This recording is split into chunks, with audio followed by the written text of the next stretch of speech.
Enseignez-leur dès l'enfance. Quand Timothée était très jeune, sa grand-mère Loïs et sa mère Eunice lui ont transmis la foi qui leur était chère. Plus tard, Paul a encouragé Timothée à continuer dans les choses qu'il avait apprises depuis son enfance. Cette instruction fondamentale a préparé Timothée à de plus grandes responsabilités dans son ministère plus tard.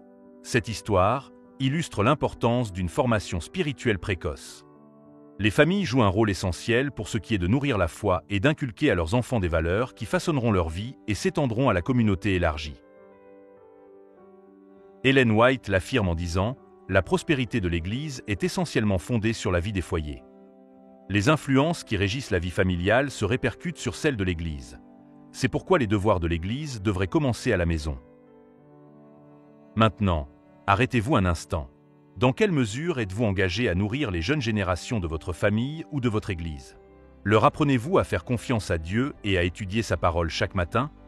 Les encouragez-vous à suivre le commandement de Dieu de rendre leurs dîmes et leurs offrandes régulières et systématiques chaque fois qu'ils reçoivent une compensation ou un don en argent? Cette pratique cultive non seulement un esprit de générosité à vie, mais établit également l'habitude de faire confiance à la provision divine.